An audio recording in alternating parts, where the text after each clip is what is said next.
All right, this is the elusive N95 mask that literally everybody in the world wants right now that you cannot get your hands on. I happen to find one in my garage because I make my homemade pastels and I needed it for a while ago. It has a super awesome filtration system in it, and that's why everybody wants this mask. So I actually have a degree in apparel design and pattern making, so I made a pattern from it. And I made a video for you, and I have a pattern on a Google Doc, so you can make your own. What I am trying to do, the local hospital that's the closest to my house has already run out of masks, so I am trying to make these for my good friend Kim and all the nurses there, so I can do my part. So I'm hoping that other people will catch on and you can make them for all the other people, or even for yourself at home if it comes to that. So this is my version of it. The other reason, I know there's a lot of different patterns on the internet right now. The difference between those patterns and this pattern is I have used some different materials in mine, number one.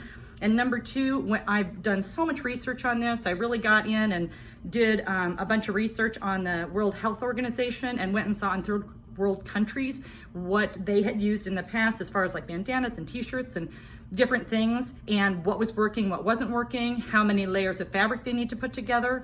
A lot of sites are saying to use like 4 layers of fabric, which yes, all very smart, but with mine and really analyzing this, mine is lightweight and will filter better than 4 layers of fabric.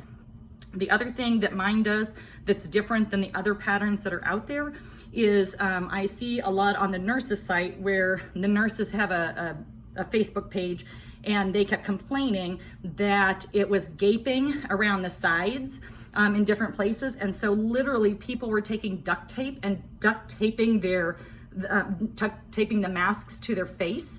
So what I like about this one and the pattern that I made is that it fits really snug against your face, so there isn't any gap where anything can get in. And that also went with my research with the World Health Organization. I want you to see how it fits. This takes more elastic than the other patterns that are out there, but again, just different kinds of patterns.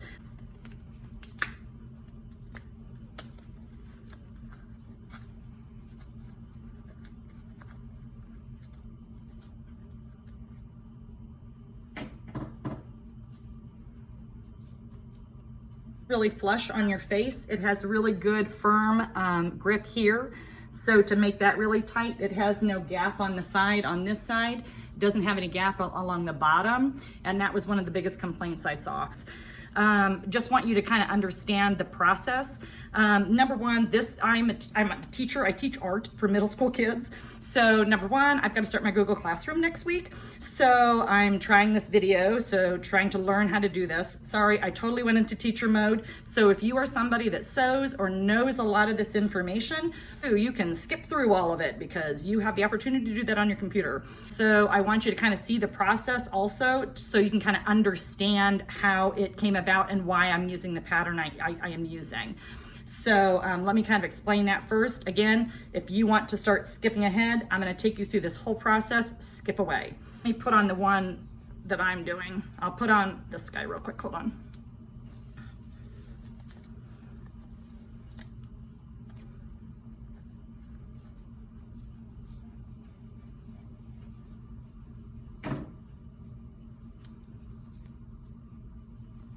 It's fitting really snug around all the sides. That way, if you have different shaped bridge of nose, anything, you can move this around. You can pinch that to your own nose. Very snug on both sides. The longer elastic, although taking up more resources, but this helps to hold on your face a lot better than the ones that just go around your ears. Anyway, and this is lighter weight than some of my other prototypes. This is the final one that I've done. So I started out with this one, and this one fits. I'm not going to put it back on just so I can speak about it, but this one I have a little pocket in the back, and my original thought was to have 2 layers of fabric here, and you can see the white is kind of a lining fabric, if we can call it that, and then we have like what I'm gonna fashion fabric, this Wonder Woman stuff on the outside. So I have two layers here, 2 layers here, and then I left a pocket in the middle to put the air conditioning unit filter in there. The problem is, I think this is going to be a lot, well, this is much more difficult, like sewing, and it's a lot more steps, it's a lot more time consuming. So I thought, okay, I'm going to kind of shorten this. Okay, here are my materials. I have fabric, okay, cotton fabric, I'll come back to that. Here are pipe cleaners and elastic. I want 1/4 inch elastic just because that is least expensive and it is enough to hold it on. Rubber bands that you could even put on, and I've seen even stapled on would work if they're long enough rubber bands. That would be the least expensive alternative, but right now I'm doing elastic, okay? And my secret thing is, I went to Walmart and I was trying to find, somebody had said something about vacuum cleaner bags because they're going to filter out a lot of different things, and I thought, oh my gosh, that's ingenious. So I went and got just some vacuum cleaner bags, and so if you can't get these, then vacuum cleaner bags I think would be a great thing. And they are, I think it's almost like, not fabric, but it's about the same consistency as the AC filters when you actually start sewing on them. So you should be able to sew right through this. I've been sewing right through these. So let me kind of explain about, I was trying to find the vacuum cleaner bags, and then I came across this aisle and I saw the advanced allergen, and I was like, oh my gosh, that is brilliant. So I went in and kind of looked through, and this one, this particular one, this is the 1500. I'm not pushing 3M at all, but 3M is the one that makes that N95 mask. So I'm hoping that it has similar qualities. This one has got to be better than nothing here, and I would think it's got better qualities in it, and it's pretty easy to use. So this one, if you come down, it even says bacteria and viruses. If you look on the back here, there's different kinds. These are only like dust reduction. It goes all the way down. These have the advanced allergen, and that's what you want. This one here, I mean, this one, cough, sneeze, debris, that's better if you don't have this. This is going to be second best. I actually got on the 3M website, and they make other air conditioning filters that go up. This one, like I said, is the 1500. They go all the way up to the 2500. So the higher this number gets, the smaller that it will hold back the particles. So that is what's going to be, this is what I'm using anyway. And I would think that this has got to, it needs to filter out as much as possible. So that's why I am recommending to use these air conditioning filters. On that 3M website, I just Googled this up. When I rip these all apart, this is actually washable. And if you think about it, if you took this out of your air conditioning, I know I had a swimming pool, and I would always take that pool filter out, and I didn't always want to go buy a new filter all the time. So every once in a while I would take it out and I would just spray it all down. I mean, very similar where it has this accordion plating, and I would just spray that all down and put it back in. Is it the best choice? No. Did it get me by? Yes. Same thing with this. Is it the best choice to be washing this? No, probably not. Or as many uses? No, probably not. Like one use is going to be the smartest, but I really don't see that happening in our nation right now. So the pattern of mine can be completely washable. So if you put this in and sew it in like I'm going to explain to you, you can actually put that in the wash and you can wash this, it would be fine. One layer of this is going to be way more effective than using all of just the cotton. Okay, so I have my air conditioning filter. I'm just leaving this here so you can kind of see which one it is. Obviously, if you can get better quality than that 15,000, do that, or 1,500, sorry, do that. If all they have are the lower ones, it's going to be better than cotton, plain cotton.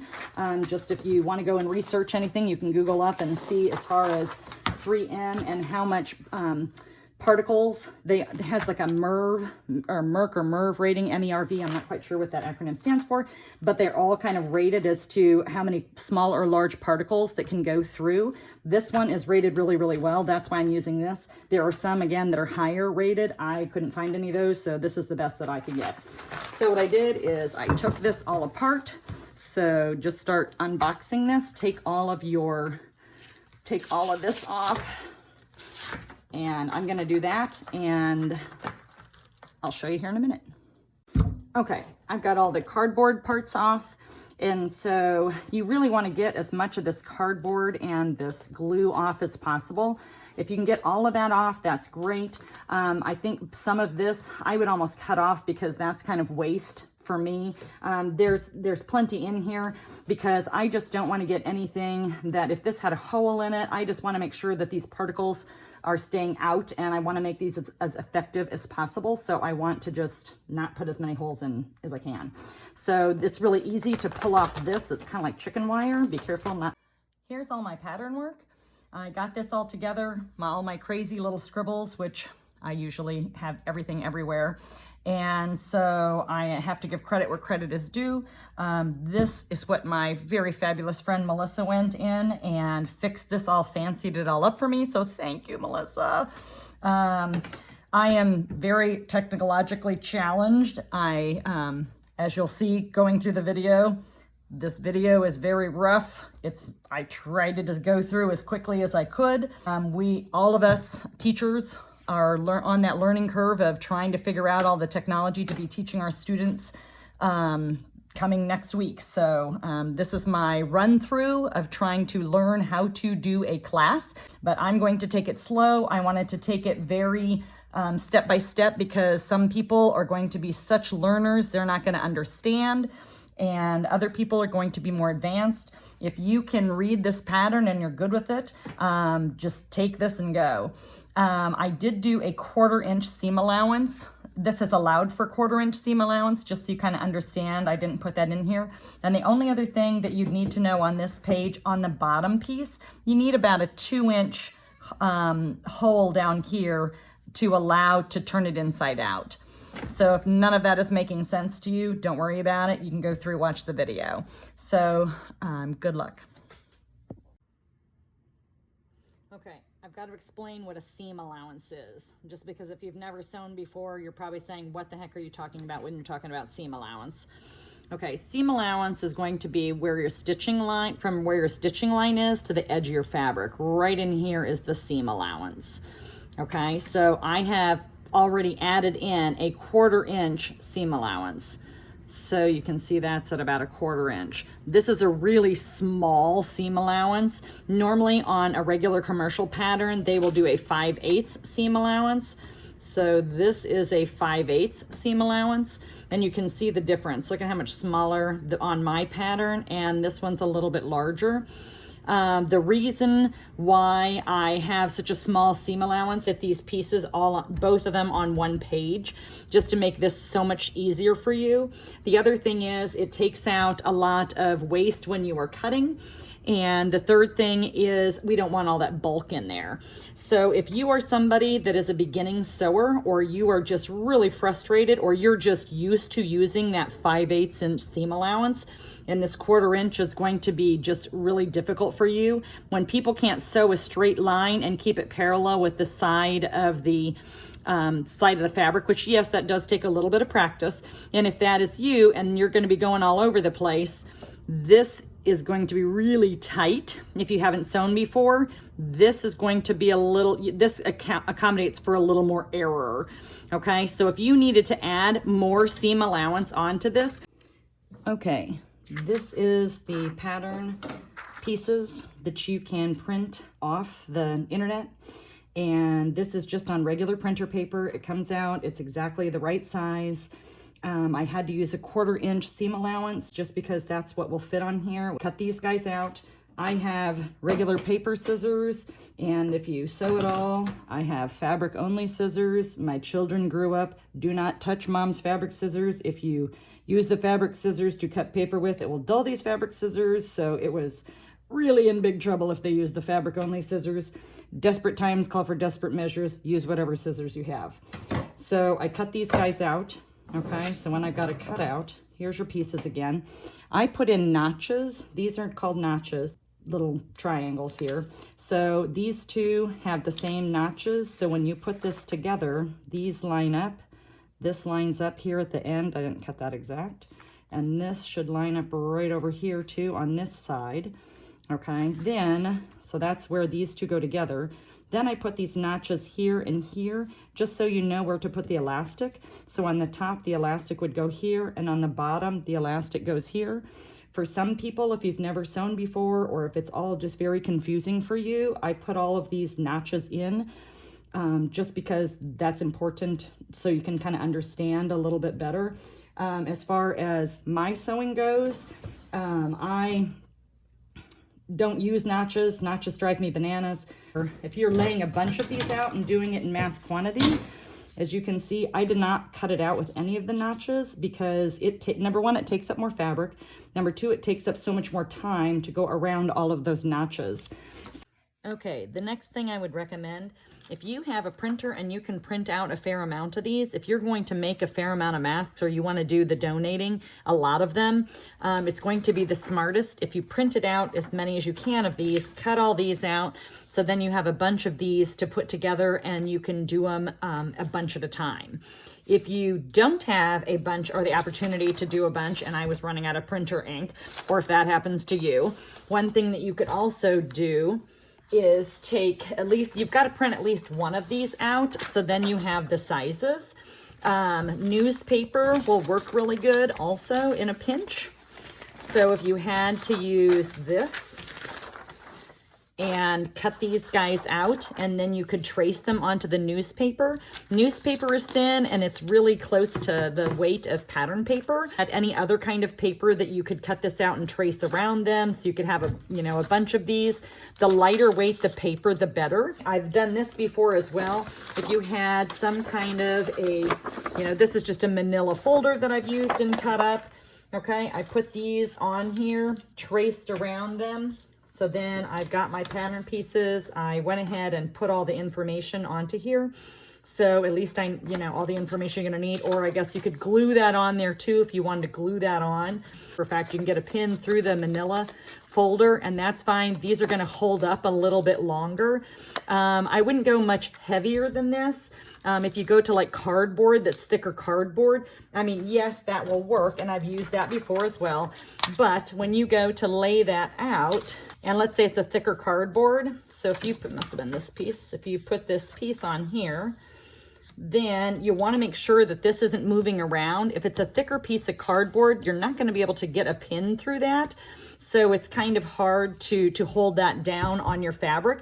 And you're really going to need to cut around this very closely and make sure that it's really accurate, because I only have that 1/4 inch seam allowance. So in a pinch, what I've done in the past, if this is a cardboard piece, okay, good old cans out of the kitchen, okay, put those guys on there. I live in Florida, you've got hurricane supplies. So then you can take and trace around the outside, and then you can keep reusing this. And I would say this is like in a pinch if you really, really had to do it. Just because if you're doing this and tracing around all these pieces and going and going and going and tracing with the heavier ones that you can't pin through, to trace all, that's just one more step that you've got to go and do. I'm trying to streamline this to get it through as quickly as possible. So again, if I can take out one step, that's perfect. But if this is the only way and the only paper you have, you only have like one print, or you just can't find any paper, and you probably have a bunch of cardboard, I mean, even a cereal box. Take the bag of cereal out, use the cereal box. Cereal box cardboard is still at least a little bit bendable, so even the cereal box cardboard you're able to put a pin through. Anything heavier than that, like I said, you're probably going to need to do something like this and trace. That's going to be just one more step that you don't really want to take the time from. Really say on here like thread count.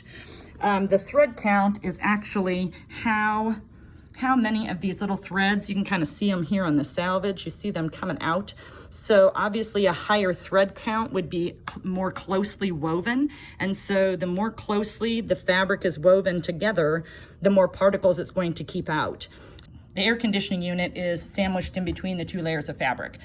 So if you don't have access to either vacuum cleaner bags or any of the AC filters, which I think would really help, then I would, you could still use my pattern, but I would do 4 layers of the fabric.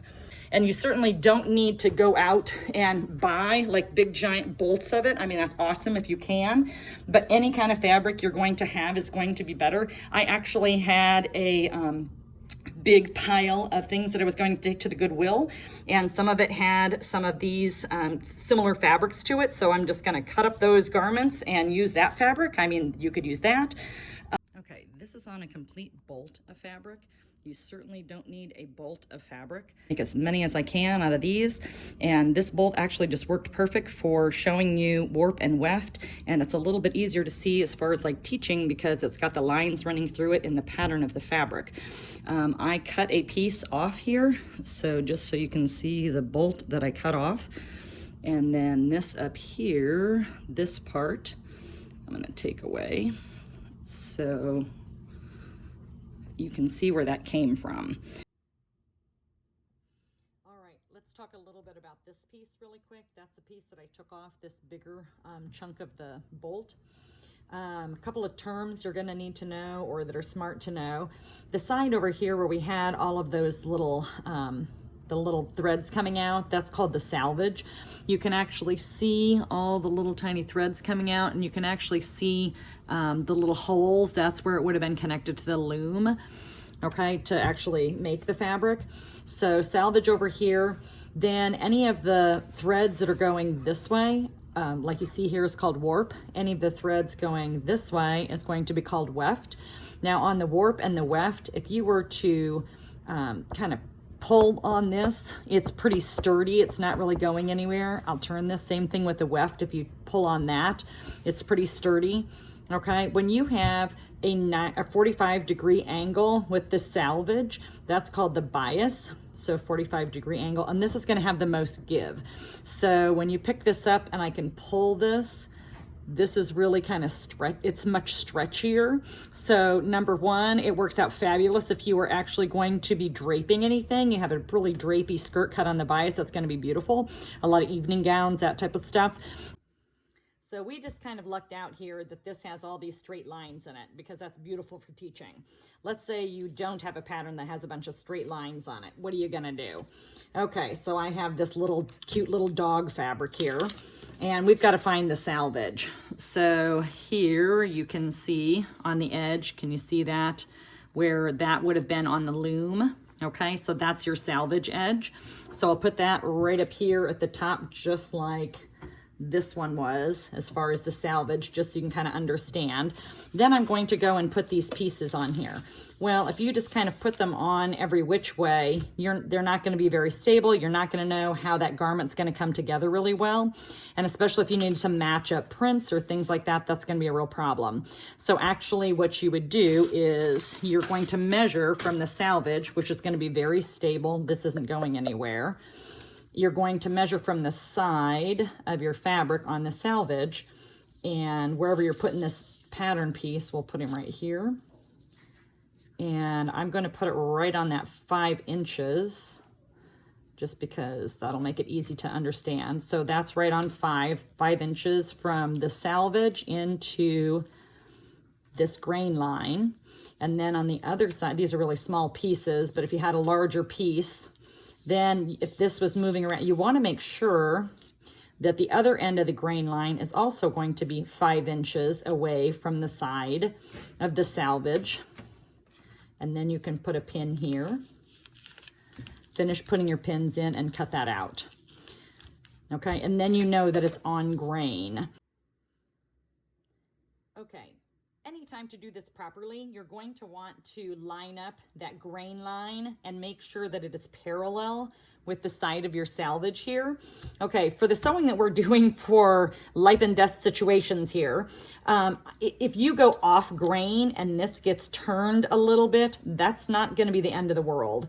I don't think you're going to want it on a bias. Otherwise, you are really going to get too much stretch in there, and that could be a problem on the fit of the mask.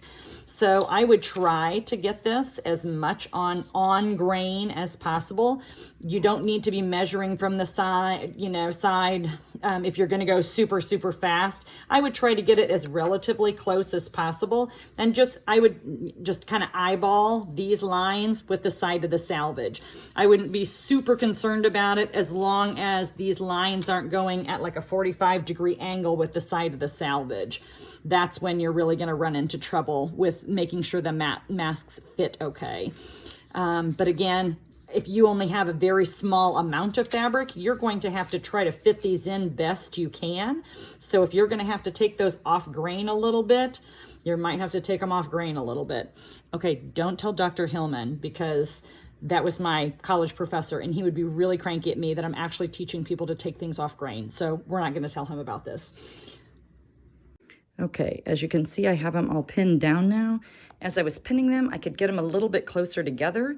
And so I ended up with a little bit of extra yardage up in here that I could probably fit another piece, but I can't fit a whole nother 2 pieces, the top and the bottom to the mask. So if you were doing more than 1 yard at a time, you could increase the number of masks you could get. But that is about as tight as I could go. So I didn't want to overdo, just to make sure I'm trying to tell people how many masks you could get per yard of fabric, and so on. Okay, one other thing, you want to make sure that you're cutting these pattern pieces out as close to the pattern piece as possible. I only used a 1/4 inch of seam allowance, and I did that so we could get more masks made, because if I was doing a fancy video, I guess, I would definitely take my time and use a 5/8 inch seam allowance. We don't want all that bulk and we don't want all the waste. So if people don't have very much fabric, which trying times, desperate measures here. So I only used a 1/4 inch. So when you're cutting this out, you really have to make sure that you're cutting it out accurately. Otherwise, you only have that little tiny 1/4 inch if you're making mistakes. I want to try to get as many done as possible. So that's why I use the 1/4 inch. So you need to kind of cut it really close and make sure that you're cutting these accurately. Okay, so I've got all the pattern pieces cut out now. What I do is I just stacked all these up because, again, I'm going to try to assembly line these. I happen to put like a scribbly color on top of these, so I know that these are all my bottom piece with yellow, and then I scribbled this pink on these just so I know that that is the top piece.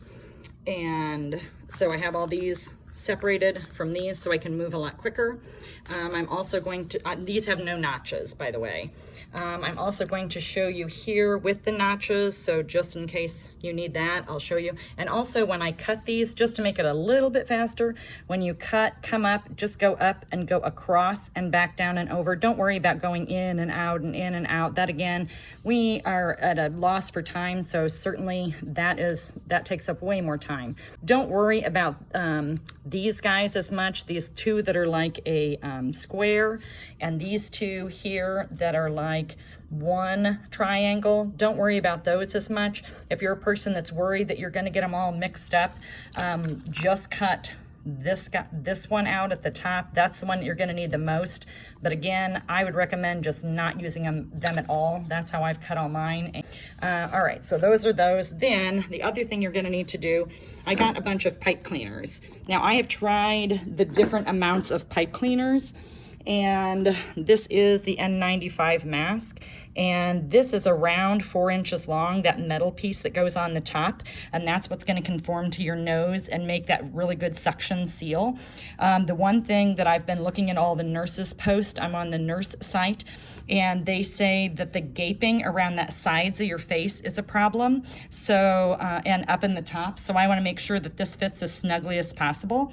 So number one, I was cutting them, so I got the pipe cleaners and I was cutting them to 4 inches a piece and putting that in there. I started with 1 layer, and certainly you could do 1 layer, and desperate times, again, if you don't have very many pipe cleaners at all, 1 pipe cleaner is going to be better than no pipe cleaners. If you have enough, you could double this. Hold on 1 second. Okay, you could take this and double this, so that way you're getting, it would be 8 inches, obviously 4 plus 4 is 8. And then you've got a little bit, it's a little bit stiffer. I would recommend, if at all possible, at least do 2. In most of them that I've been working on, I actually did 3, but that takes up an entire pipe cleaner. So the pipe cleaners that I bought are 12 inches long. So I'm actually, if you put that bend in at 4, and this is another thing that you can go quick about. Once you have that first bend, then you don't have to sit and measure everything. And even if it doesn't, like mine didn't come out exact there, it's not gonna matter. So I actually took these and I twisted them a little bit or twisted this end around. And instead of having that end come out this way, I've kind of tucked that back the other way, just so hopefully it won't poke the person wearing it. It hasn't poked me, but then again, I've been working on these. I haven't really been going out and wearing mine. So I would kind of just twist that way too. It's a little bulkier and it's easier to feel when we're putting it together. And that's got this is a pretty stiff combination. So if at all possible, I'd use 3, but then that's 1 pipe cleaner per mask. So I don't know what kind of supplies you have. The other thing you're going to need is the elastic. And granted, I know that the elastic you need for the other pattern of the mask, where it just goes around your ears, you need a lot less elastic for. So if you are really in a bind and you hardly have any elastic, that is an option to use that other pattern. There's plenty of those patterns on the internet. Mine takes a lot more of the elastic. And what I originally did was measure this out and see how long these are. And actually, this is a rubber band, and they have glued this. So again, desperate times, desperate measures. If you have to hot glue these or something, you could do that. If you have these thicker rubber bands, but you'd have to have a pretty long rubber band. The other thing too, I noticed the other one of these that I had in my garage, is that all of this, it's been out there for so long and in the garage that the elastic was kind of breaking and brittle. So I would have had to replace these on that one anyway. I actually took that one and tore it apart so that I could see the inside of this and see the materials. So that gets me a much better understanding of how I could put one of these together. So I figured the demise of one was worth saving a lot more, making 100 more. So I took that guy apart. This one I kept together because I need that as a model as well. Anyway, back to the elastic. So the elastic I measured out, then I had to decide this elastic, how much this stretched as opposed to this elastic and how much this will stretch. And the other thing too, if you are using 1/4 inch elastic, it has slightly different stretch than a 1/2 inch elastic. Let's say you have that really, really thick elastic and that's all you have. Hold on, I've got some around here, 1 second. Okay, my giant box of elastics.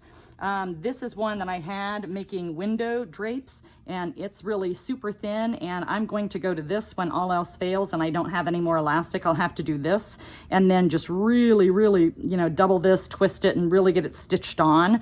Otherwise, I might even glue that. I'm not quite sure. That might have to be a whole nother test one. But as you can see, there's so many different sizes of elastic. If all you have is this much thicker elastic, it doesn't have near the stretch that a smaller elastic is going to have. We talked about that bias on the fabric and how much it'll stretch. This one, not near as much. This one, a heck of a lot more. So if you only have this thicker stuff, you might actually have to put that around the back of your head and kind of decide, hey, how much of this do I need? But for the one that I have, 1/2 inch, 1/4 inch, you could go, and I originally put 14 inches and 11 inches, and that's probably optimum. So I would go and measure out your 14 inches. And again, we're doing these assembly line. So this is something that I've got all those kids at home. Maybe if you trust them to do good measuring, you wouldn't, I mean, supplies are sparse here. So you got to make sure it's somebody that can really measure and make sure they're cutting correctly. But once you get one cut, so just FYI, once you have one cut, it's a heck of a lot easier to just do this. So this is a lot easier for even younger kids that maybe aren't so good with measuring. Then they can just sit here and cut them like this. I'd put that one down and start cutting them. So then you have a bunch of them at 14. Okay, so that's the one thing. The other measurement is 11. So again, doing the same thing. And I tried one last night with both at 11, and it wasn't so bad. So I'm actually trying to conserve my elastic. So I'm just going to 11. I think if you go much less than 11, it just gets too tight. And I would certainly not want to have that so tight around your head, especially for people that are going to have to wear it for many, many hours on end, that I think that's just going to get to be, squishing your face too much. I'm just going to do all of these at both 11, plus that makes it go a heck of a lot faster. So, and that's a change that I've made from this pattern piece. This one says 11, this one says 14. Again, I'm just kind of streamlining here, so we're just going to go with 11. So if you cut the 11, then again, you can have somebody. And that assembly line stuff, if you only have the one measurement as opposed to two, this is going to go a heck of a lot quicker and easier. So they just have to just keep cutting and cutting the elastic. Okay, and so I'm going to get a bunch of these cut up. So I would get all of this stuff done and prepped ahead of time. So if somebody is not so great at sewing, you can have, or put the person that sews the fastest or that can sew the best, put them on sewing, you know, set up an assembly line. So then people can be cutting, people can be cutting these, people can be cutting these, people can be bending these, people can be cutting the AC filter unit as well. So this is this part of the supplies. I'll talk about the AC unit next. Okay, let me show you this. If you've cut off the notches like I do and you want to go fast, this is what you're missing on these pattern pieces. So you're going to have to be really careful about how you're putting these together. So let me kind of show you how to go about doing that. So you don't have that double notch on both sides to show you how to put them together. So let me put that aside. Here is the top piece, and can you see the notches are on the bottom? The notches would be here. So even if the other thing you could do would be to make like some X's here on your, you know, make some X's here if you want, and make some X's here. So you know that this is what's connecting with this without having to put the notches in. These are what's connecting with this. All right, so I'm gonna put this off to the side and this off to the side. So by knowing this has, well, here, let me do this. This has to connect with this. So I'm gonna do this, take that top and put it here, okay? And those are gonna match up. So I'll move these off to the side. So I know I'm gonna take this piece and it's coming down and it's gonna match up with this guy. So what I can do is one layer here. I can put one pin down here, one pin here. Okay, and then I'm just going to kind of, if you kind of see where the middle is going to be, you can, it kind of lays pretty flat. There's just a slight difference in the curve there. You can put that up, pin it up there. The other thing that you could do if you're worried about it, you can always put these in half, so then you know exactly where the middle is, and you could mark that and then put a pin in. Or worst case, the other thing you could do, I guess, is take these pattern pieces, and if you needed to mark it as you're going along on there, so you'd know this one's going with this one without having to cut it. It still is gonna go faster than cutting those notches, trust me on that one.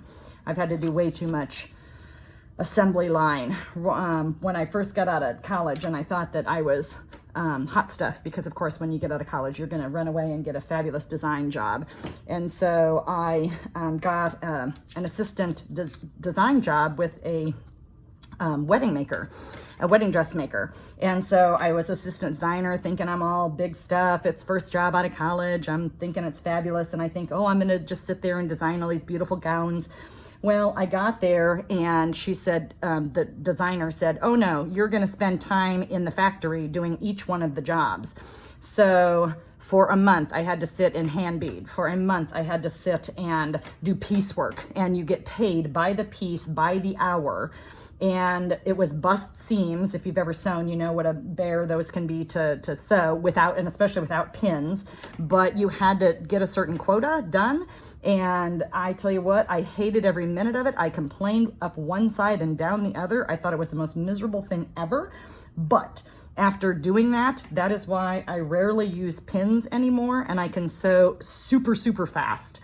So when I start going through this and I'm sewing really fast, I guess thank you for putting me down a couple pegs when I first got out of college, and I'm thankful for the experience. Of course, now I'm older and wiser, but now, yes, I can go really fast, and I know how to do everything in a lot more efficient way, because that when you are an owner of a business, I did have an apparel business at one time, and you have to make the most of your profit margin. So that is how I know how to do this the quickest way and the most efficient way, and the best for getting the price point to be where you want it as well. Okay, sorry, story time, back to this. All right, so then the other ones I'm needing to put together. This one is on the back side, so I know the X's are there. So I'm going to put them together like this. So again, I'm putting this one here. Again, I'll just do this if this is easier for you and you're worried about it. You can do it like this and find where that middle is. If you're worried, you could find where, well, that's not gonna, we can go the other way. All right, put this one here.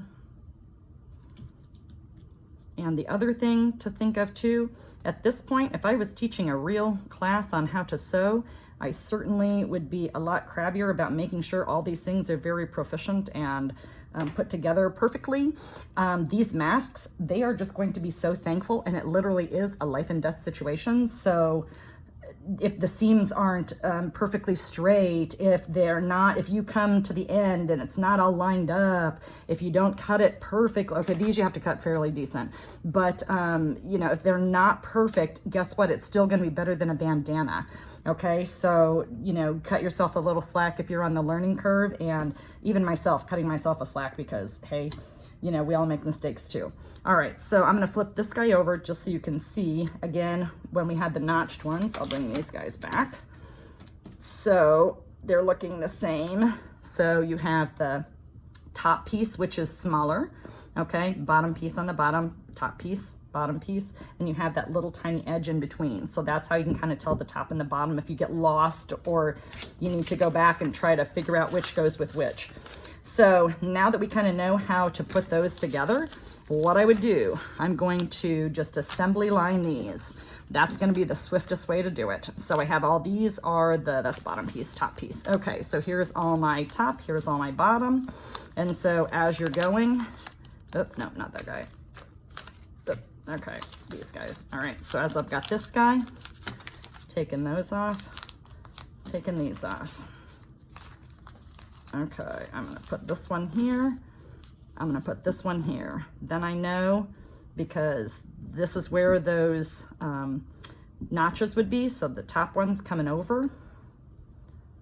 Okay, same thing.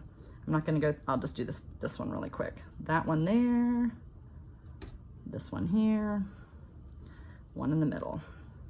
And if this isn't perfect and you don't get that perfectly in the middle, as long as they are somewhat lined up, it's not gonna make any difference. So do not waste a bunch of time on that. You'll drive yourself nuts, and they need masks faster than that. Now I'm putting these two together this way. So again, one here, one here. Okay, one in the middle. All right. Now that we've got that, so just keep going on these as quickly as you can. Okay, I've got a bunch of these cut out, so I want to keep going. The next thing I would do, I think, to make it easier is I would turn all these, because it's not going to matter. Make sure, remember how I talked about the top piece being shorter than the bottom piece? So we've already got it pinned at the top, so I would just do all of these exactly the same. So that one I know, because they're kind of going back and forth and back and forth when I was pinning. So I'm just going to put these all in a pile, so all of them are going the same way, with the bottom one here, top one here shorter. You can see that bottom peeking out. Yep, grab this guy. Nope, I've got to turn him over. Yep, he goes here. And this guy's gonna go here. Okay, once you have this pile, then here are my air conditioner pieces. So what I would do, this piece has to get attached to this piece. And we are going to do this quickly assembly line style. So again, just going back to this, if you needed this and you've got this, if you have these need to go together. These are lining up with your notches. Again, I've kind of taken off with the no notches. So you've got the top piece and bottom piece. Sorry, these are my first ones, so they're not the fancier pattern pieces.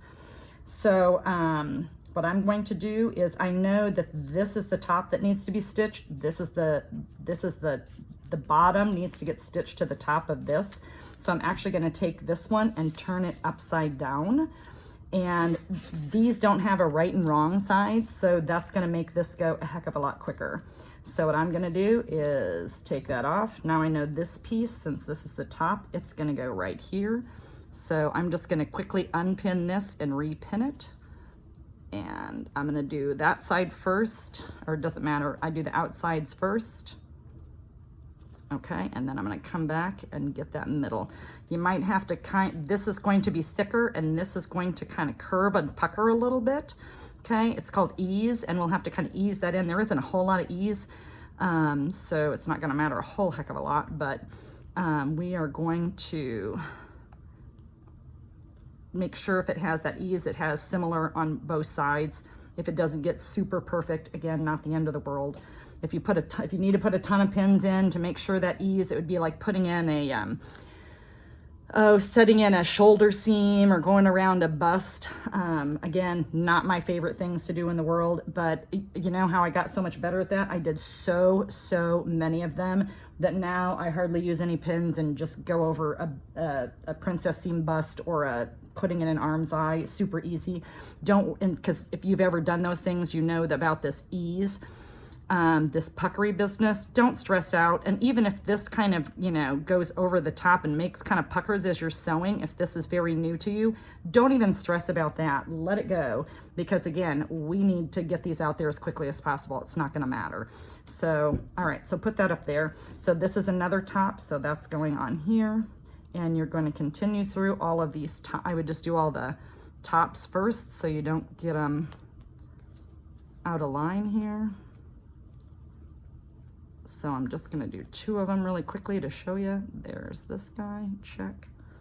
Okay, so once I have those done, now I'm going, so if you had a pile of these, okay, I'm only gonna do the 2, we'll move these. Okay, so now I've got these, I'm gonna flip these guys over, and now this bottom piece, okay, just take that, and this is going straight over. Okay, so now these bottom pieces are going on. So again, you're just repinning this, and I know that seems like a lot more work, like pinning and repinning, but trust me, and you can do it whatever way you'd like to do it. But again, I have way too much experience in assembly line work, unfortunately, and like I said, I had my own business, and I know it all comes down to efficiency and the bottom line and how much money you're gonna make. So I try to do things as efficiently as possible. So you are going to have you're gonna have 2 of these.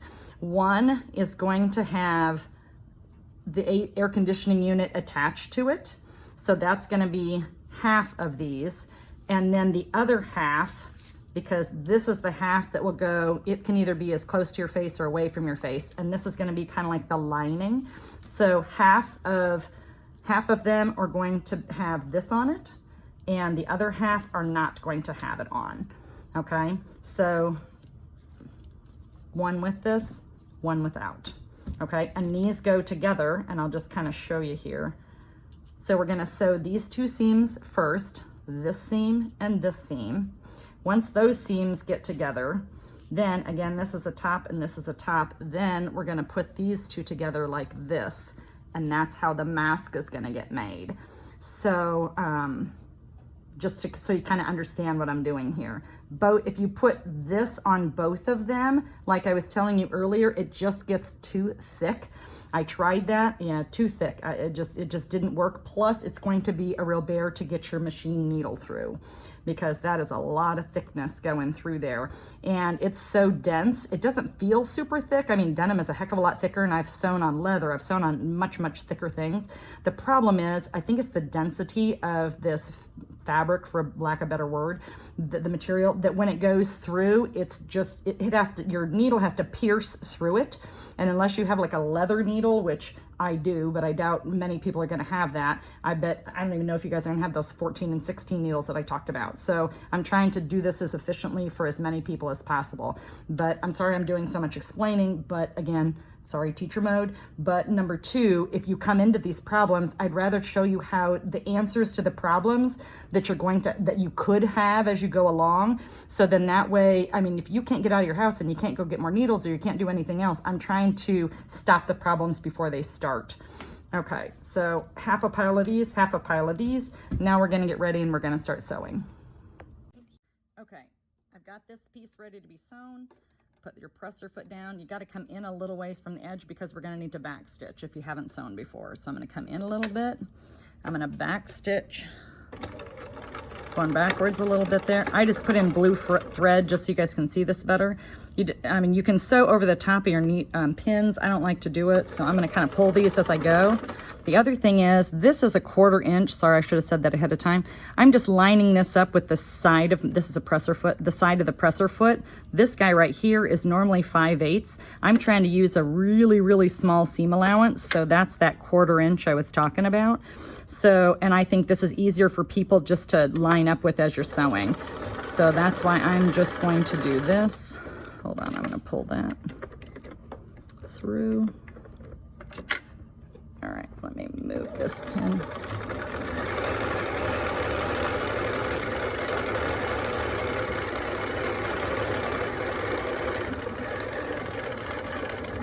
Go to the end, back stitch. Okay, if you were to take this out, oh, of course I've got it all snarled up in there. Take this out, cut the string. Okay, go on. This would be like the lining one. Let's do this guy really quick. Come in a little ways, back stitch, jam around this, lining that up with the side.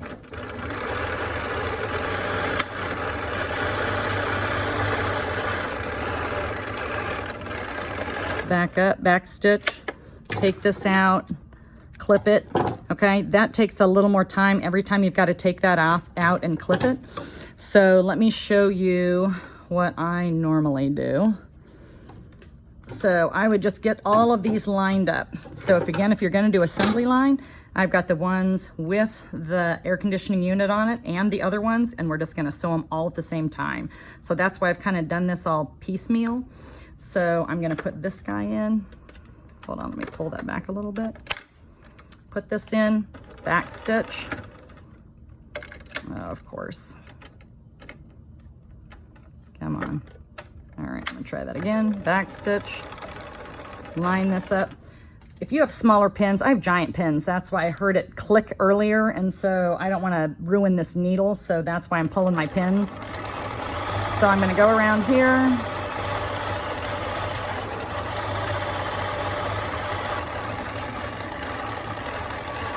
Back stitch, pull that up. I'm gonna pull this through a little bit, and I'm not gonna take the time to go and clip all of these. I'm gonna do that, and then I'm gonna go do this guy.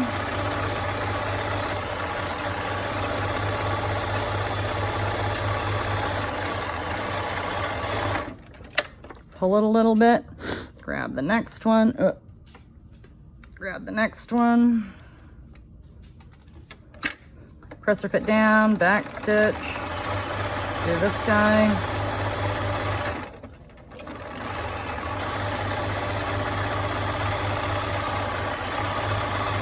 Back stitch. Okay, and I just do as many as possible. You have to kind of pull it a little bit in between each one, just because otherwise it's gonna pull back every time you try to start it. So you can do a whole chain of these, and that's gonna be by far the quickest way to do it. Then go back and clip all these threads. That is going to be the smartest and most efficient way to do it. All right, now we're coming to where you've got all of these sewn together. You've got those clipped off. I didn't even clip those. And now we've got to put our elastic in. So for the people that are using notches, okay, we'll put it on, actually it might be easier to do it on this, yeah. Okay, we're on to our next step. We've got all these sewn together. I forgot to clip this one. Not gonna be the end of the world if you don't. But, all right. So now we've got to put these elastics in. So the one on the top, let me show you here. On the top section, this is where that 14-piece elastic goes. and the bottom where the squares are where the 11 inch is gonna go. Since I made the pattern, I think I'm thinking that the 11 and 11 will work okay, and I'm trying to streamline this to go as quickly as possible, and I think it should work out okay. But for this one with the notches, we'll do it exactly how we're gonna do, and then assembly line, I'll show you the other 11. Okay, so for this one, grab your 14-inch elastic. So let's see, that's my longer one. Here's 14-inch. Okay, so where this triangle was, I've got here, okay? We're just gonna put it on the ones that don't have the air conditioning part to it, so leave those aside. We're just gonna do it here. And you're gonna take the piece of elastic and we are going to pin that where that notch is. So make sure this elastic is going out towards the edge, and we're gonna pin one that side, and we're gonna take this. Make sure that you go through this so there isn't any twists in it, or you get it backwards or pin it like this, then it's gonna have twists in it and it's gonna be, you know, you don't want that uncomfortable in the back of anybody's head. So make sure you've got it like that, and we're gonna pin this one on the other guy right there. Okay, so that's the top. Then with our 11-inch, you can see where I have the squares down here. I'm just turn this upside down. So I'm gonna pin this one, this is the 11-inch, onto that square. Okay, make sure there are no twists in it, and I'm gonna bring this over and I'm gonna pin that on the other square. Okay, so I have both of those. Now let's do it, and then you would put it together. Let me show you the streamline guy. So let me set this up here.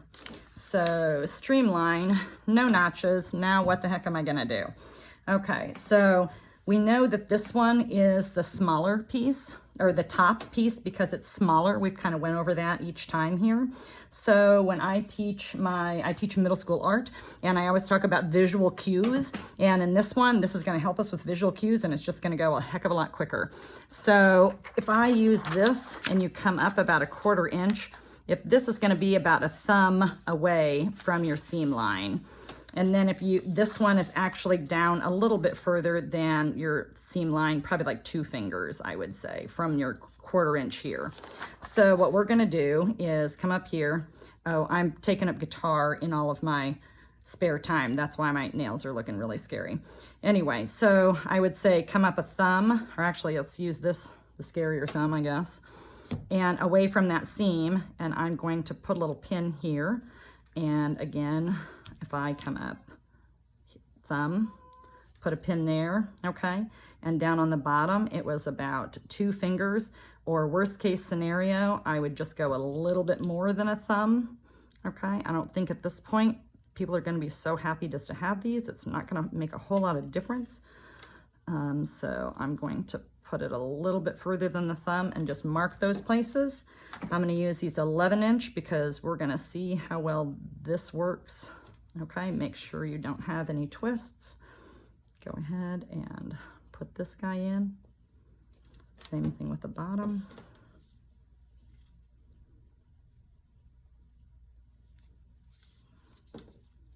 Okay, put that guy in. All right, then we're ready to put these together. So let's do the notch guy first. Where's my other notch? That's no notch. Oh, this is the notch, sorry. Notch and notch, okay. So now that I have these, you wanna keep all this, we're back to the notched one, although it's not gonna make any difference because it's gonna be the same for both of them. So we need to make sure, let's do this. Even though it's got that, we still know that this is the top piece because it is shorter, okay? And this guy is top piece because it's shorter. If I open this one up and open this one up, I know that this one and this one are going to go together, okay? So we're going to turn this around, and I'm going to put these 2 seams together on the side. Now, technically, if we were really gonna do this correct, you would go press this all open, press this all open.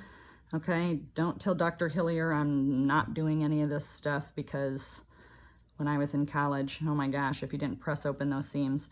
Okay, so that, I'm not gonna worry about it. I have done all of these without pressing anything because at this point it's what I call down and dirty sewing. After college, I worked in a costume shop as well, making patterns and making the costumes. And I remember doing like 200 costumes in less than like 5 days for Jesus Christ Superstar. That is when you got to do the down and dirty sewing. So I'm sorry with the way too many life and death. I'm going with down and dirty sewing. So pin these 2 seams.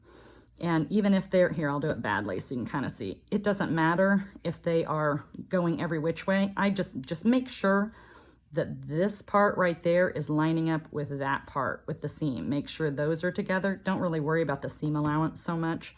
That's what I'm talking about, the down and dirty sewing. Okay, once we have that, then these guys should line up. Pull these all together here. Again, I'm kind of pulling it because it's kind of puckery and gathery. As you can see, that's is the ease in it, and that's what's making that snug fit around your face. So you have to, if I pull it back and kind of flatten it a little bit, you can get a little better idea of where that should go. If you want to put a fair amount of pins in it, because again, I only have that 1/4 inch seam allowance. So I'll put a few pins in here just so you guys can kind of see, again, kind of flattening this as I'm pinning it. Even if it gets puckers, who is going to care that it gets puckers? Okay, that's the top. Now we go around to the bottom. Now when you have the bottom, you got to make sure you've got all of those elastics in there, okay? And this is a little bit different. I'm going to go ahead, since we have this elastic, so I'm kind of holding that with my thumb, and I'm gonna go and pin that elastic again, make sure that's really down good. Same thing over here. Okay, pin that guy down. All right, now we've gotta leave a little opening here so we can turn this inside out. So it's gonna be the same as the top, or see how it's kind of puckery? You gotta kind of flatten that out. But I would say, for me, I usually leave about, I don't know, 2 inches or so. I'd guess that's about 2 inches. So I'm gonna put a pin over here and a pin over here. And if you are worried about, oh geez, I can't remember, put 2 pins so you know that's start and you know that this is stop if you need to. So then that way you're gonna sew all the way around this outside, but then you'll start here and stop. Well, it's not gonna matter. Start here, stop here. Okay, so we're gonna go and sew this one. It's gonna be exactly the same for the ones with the no notches, okay? So no notch people, you can deal with that. Let me get under the sewing machine. Okay, here was my stop, here was my start. So I'm gonna go ahead, put this underneath here, put my presser foot down. I'm gonna pull out these pins. Okay, I'm going to back stitch a little bit. Okay, again, I'm using that 1/4 inch seam allowance, and we're gonna go around the outside.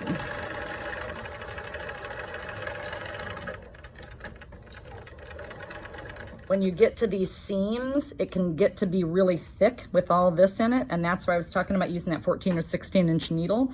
If you don't have that, you might have to go a little bit slower over the seam allowance part, and sometimes you might have to use the hand wheel on the side to kind of help it through, because we don't want to break any needles. So let me get through here. Oh yeah, that's why I gotta pull these pins.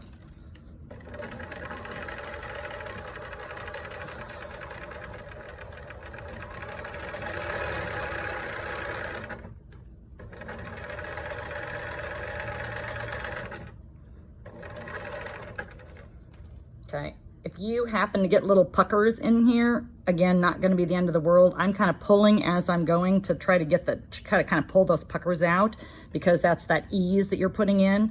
Don't worry about it. If you get a few puckers, again, not the end of the world. So let's go around.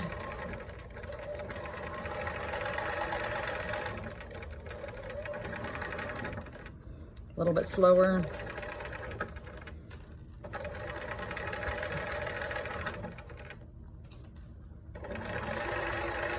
Got a pucker there, who cares?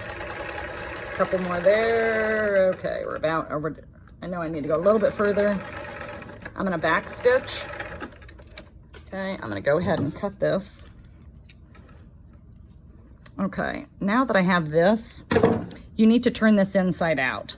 And let me kind of explain, you wanna go between your two fabric layers, not this. You're turning this inside out. And let me show you an easy way to do this, because you could be digging around and fishing around in there forever.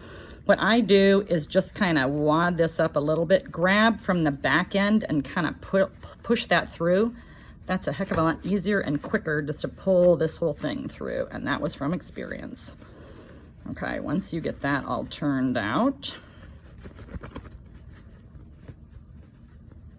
Okay, now we need to top stitch around here, and you're going, why do you need to top stitch? We don't need to be fancy, but the top stitching is what is going to hold the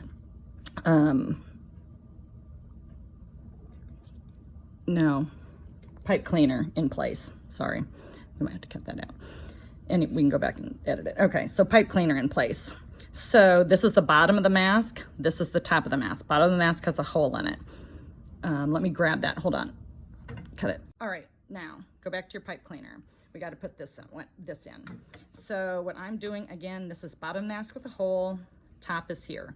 It's going to go in the top because that's what's going to make that good seal around for your nose. So I'm just going to fold this in half. So I know where the middle is up here. I'm just going to put a little pin. Okay, then I'm going to take this. I've got it 3 twisted together. Make sure you're putting it in. Okay, go in here. And basically, you're going to put this up against this. So I'm going to take this out just so you can understand where it's going. So you're going to put this up in here, and it is going to go right here, okay? Just so you know where that's headed, because you're not going to be able to see inside there. So let me do that real quick. So, and then obviously try to get it where you've got like half, you know, on this side, half on that side. Again, if it's not perfect, it's not going to be the end of the world. I mean, you only have a little bit of gap here on both sides, so if you make a mistake, not tragic. I try to kind of wind these, because these can, I don't want those like poking people. So put this in here. And if you find you want to make this a wider hole to get in here, you can. I'm just trying to be as efficient as possible. So I'm going to put this in here. And you have to kind of just feel it with your fingers there. All right, so I'm pushing this up against the top. And I can feel, I'm kind of show you here. I can feel the ends of it. And I would say that's somewhat balanced in between that pin, fairly decent. Okay, good enough. I'm gonna push it as tight as I can up against that seam. Okay, so I'm pushing all of that up, and then I'm going to take a couple of pins and pin that right here so it stays up against that seam. Okay. All right, so that's up against the seam. Now, if you feel the need to go around and pin all of this, which I wouldn't, and even worst case scenario, you could just go in and sew right here, and that's it, and sew this up. You could just do those 2 things. I'm just gonna sew around the whole thing really quickly, and the reason for that is that's just gonna give this a better, a thicker hold, plus one more stitching going over the elastic is really going to help that to kind of secure that elastic in there a little bit better as well. Then you're coming down here to the hole, and you're going to have to turn this. That's getting turned under, that seam allowance, and this is getting turned under.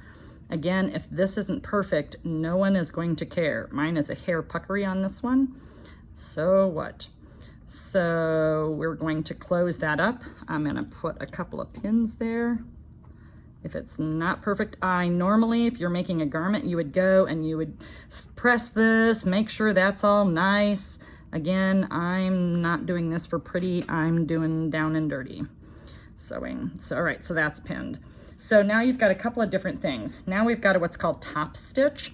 And if you just have this presser foot, that's fine. And that's why I would do all of these in assembly line. So I would get all this pinned in, get them all ready to go, because it's easier to do with a zipper foot and then this regular presser foot. So if you don't have a zipper foot, you're gonna need to use this.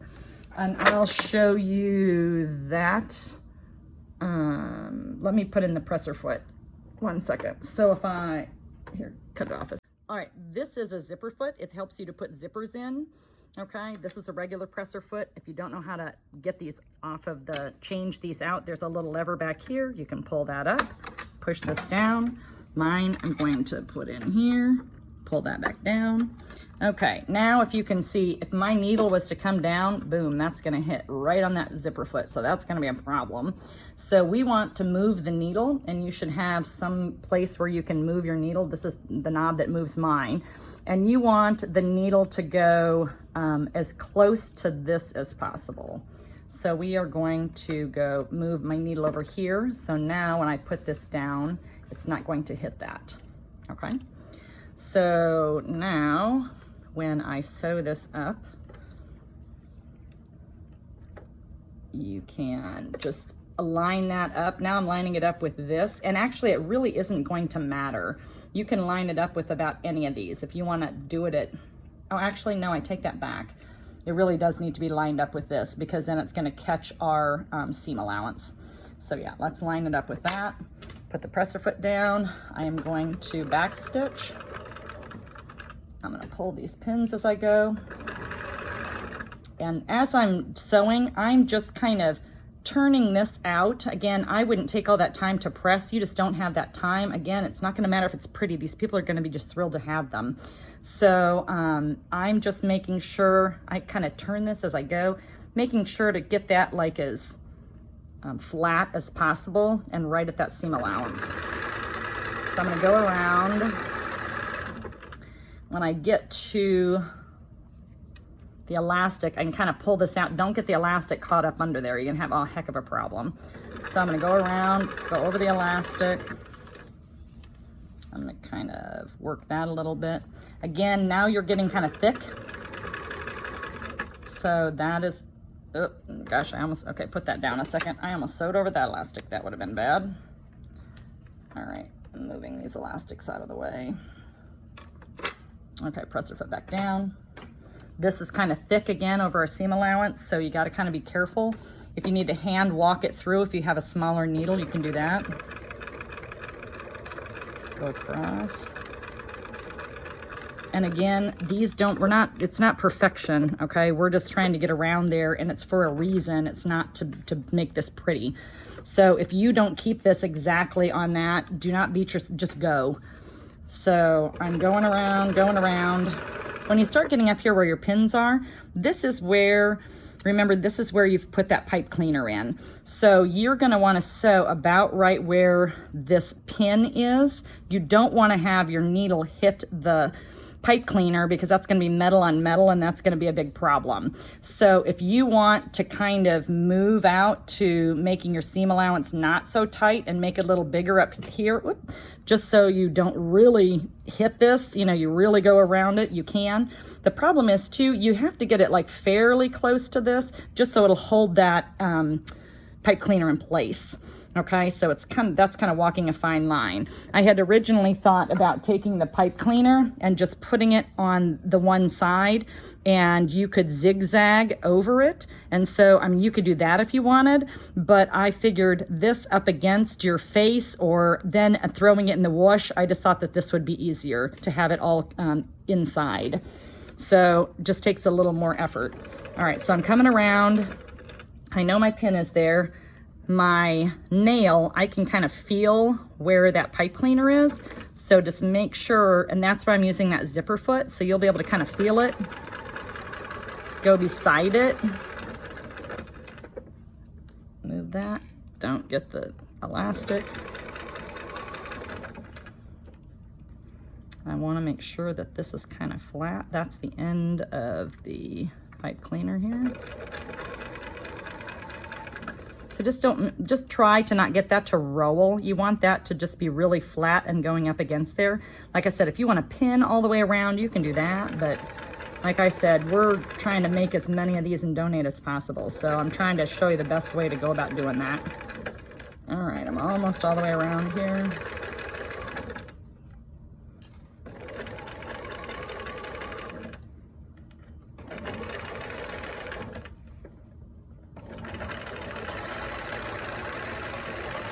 Gonna come to here, I'm gonna back stitch. Take this off. Clip these guys. All right, this guy is done. So I'm gonna try this guy out.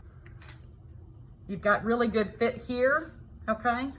Snug here on the sides. Pretty snug under here. There you have it.